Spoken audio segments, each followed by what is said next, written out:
This Monster Hunter game looks interesting. I love the boss fights in other RPGs, and apparently this series is all boss fights. Let me just finish this Elden Ring boss first. Okay, let's see what you've got, Monster Hunter. Okay, pretty slow, but I bet we both do tons of damage. I'm basically hitting him with a pool noodle. Great. Oh, he got me. Oh wait, I'm fine. My health bar goes over half the screen. Let me just chug one of my infinite health potions real quick. And he's run away. Maybe I'll just go back to Elden Ring. Sorry for the maybe slightly over the top intro, but I hope it got the point across. I love action RPGs, especially Souls-likes, and so decided to try Monster Hunter after seeing all the hype about it. However, instead of paying 60 Great British pounds for a poorly optimised mess, I decided to go for the game prior to Wilds, Monster Hunter Rise. I was expecting lightning fast combat, lethal monsters taking me out in just a few hits, and my weapons doing just as much damage back. Instead, the monsters are quite slow with them taking a breather in between most attacks, and when they do hit you, it barely makes a dent in your massive HP pool. And if you manage to slowly walk up to the monster, overcome the awful camera, lock-on and weapon controls and land a hit, then congratulations, you get to do that for another 10 minutes. 10 minutes not including the lovely stroll across the entire map, at the start of each mission of course, or the Tom and Jerry-esque chase mid-fight, or all the annoying waiting at the end of each mission. Now, playing Monster Hunter Rise wasn't a totally negative experience. In fact, there was some stuff I really liked about it, and I'll go over that now. The game looks amazing. I played on PC, and even though the game is a few years old, I could tell that it was very well optimized. The graphics are beautiful. I like how they didn't go for a totally realistic look, so they could really nail their art style. The monster designs are awesome. They're mostly unique and interesting, and I like the little video you get on each one showcasing its unique skills. The monsters seem a lot more grounded as well compared to something like Elden Ring, which I quite like. It makes them feel much more believable. Instead of fighting some eldritch alien thing or huge creature, the monsters in Monster Hunter feel more like a huge animal that could actually exist. The monsters feeling believable is definitely helped by the way they change throughout the fight. For example, if you attack their tails, they'll often break off entirely, a mechanic which the first Dark Souls are actually likely to get inspiration from with a similar mechanic. Feeling like you're actually wounding the monster instead of just depleting its UI health bar is nice, and seeing it get tired when nearly dead adds to the immersion. The designs for weapons and armor sets are also really cool. One of my favourite parts of the game was defeating a new monster, then seeing what its armor set looks like along with any new weapons. In theory, the idea of using the monsters you defeat to make your gear sounds great, although I think the execution was lacking. Finally, the sound design in this game is beautiful. The sound the weapons make is always so satisfying, and the music is nice too, especially the main and hub world music. Overall, the game feels very polished, and even though I didn't like a lot of the game mechanics, it still feels like a very well put together game. Now to get onto the negatives, however.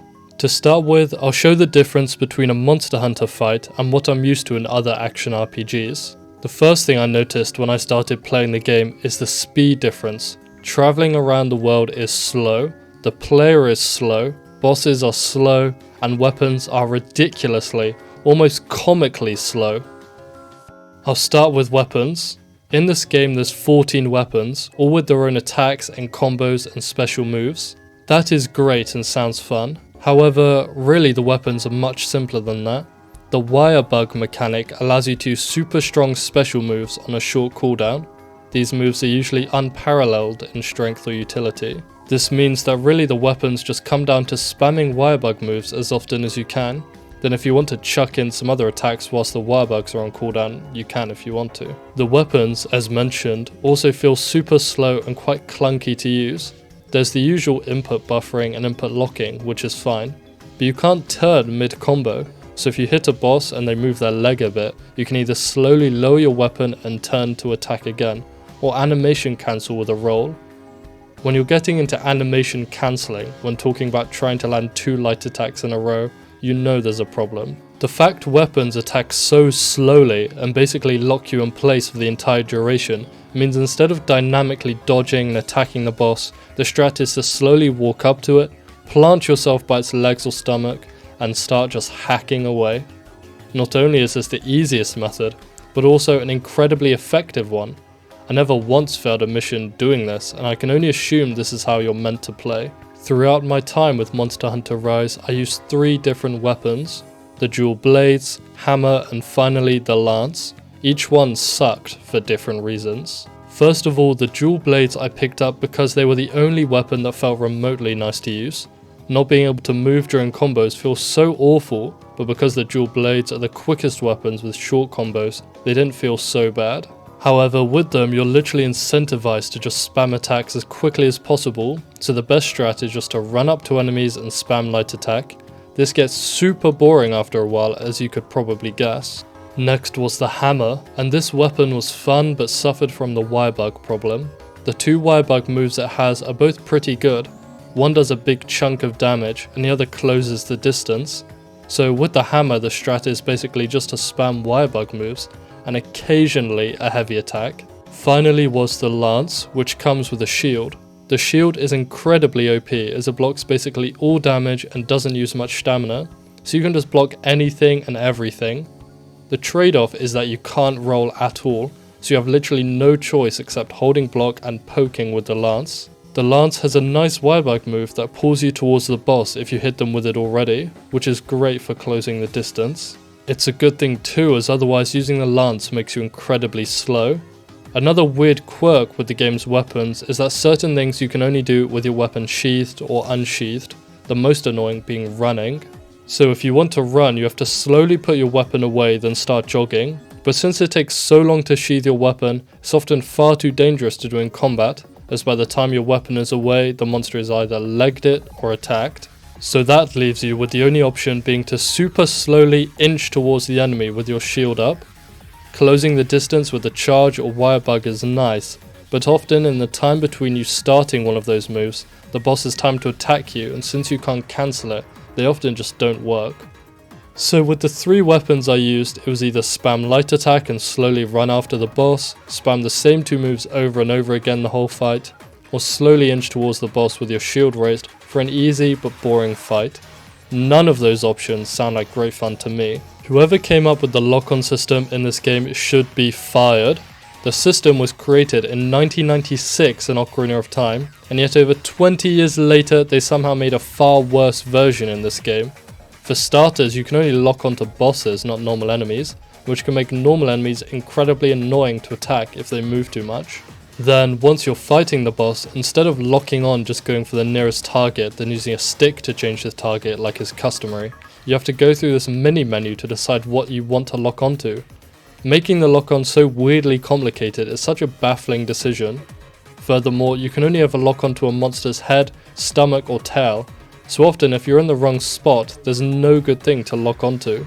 Once you do manage to lock onto the boss, however, you have the awful camera to contend with.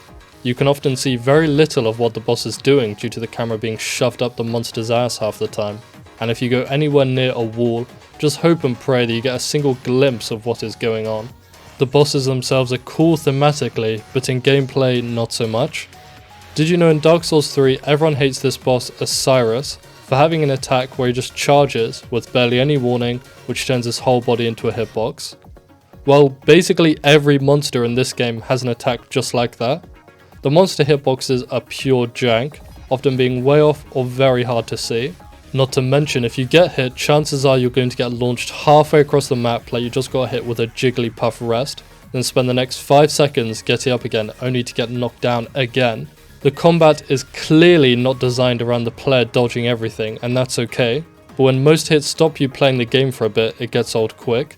At times, it can feel like playing Overwatch 1 with all the stun abilities. Sometimes in missions, 2 bosses will fight each other for a bit, and you get to control one. If you get to control the boss you're trying to kill, you just got unlucky, and best you can do is ram it into a wall a few times. However, if you get the other boss, then you can attack your target for a bit, then do a small finisher attack and get some free damage. This is cool the first time, but after that just becomes some free damage, and afterwards the extra boss just pisses off anyway. Each level is set in one of 5 maps, and each map's design is interesting and very different.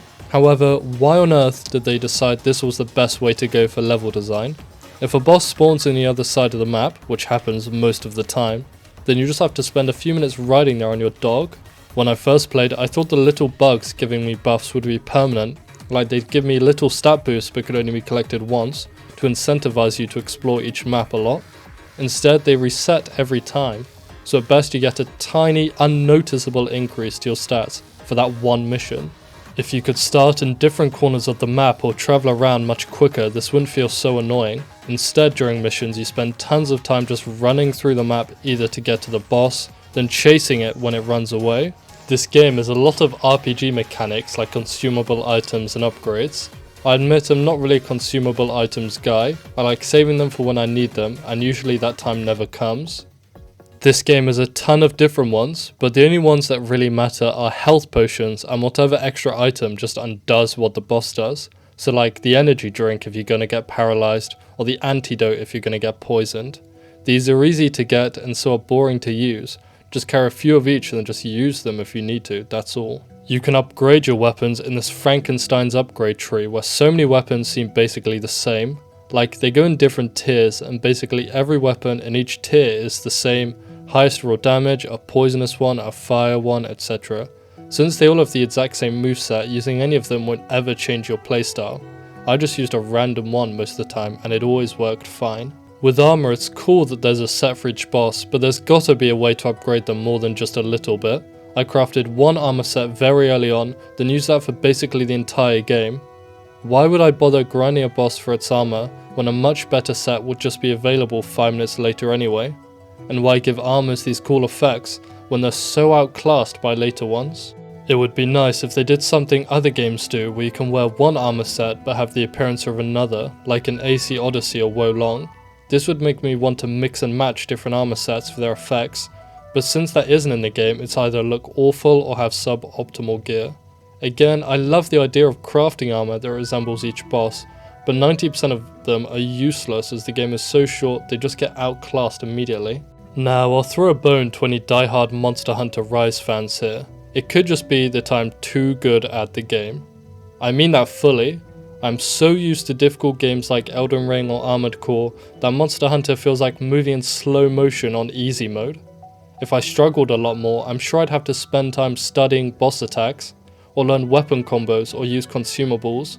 But as is, why should I bother when holding RT and poking with my lance works so well? Furthermore, maybe other games are better in the series. I know basically nothing about the games, although I've seen that in Wilds, you can much more fluidly aim your attacks, which looks like a huge improvement. Maybe some people like the much slower, less impactful combat, but for me, it just feels like a step down from what I'm used to. Sorry to be so negative, it is barely ever I play a game and not like it. Many times I was going to drop Rise, but I decided to stick with it until I got truly bored. If you have anything to say about my comments on the game, feel free to say in the comments below. Just please be respectful. Everyone is entitled to their own opinion after all. I hope you have a wonderful day and thank you for watching.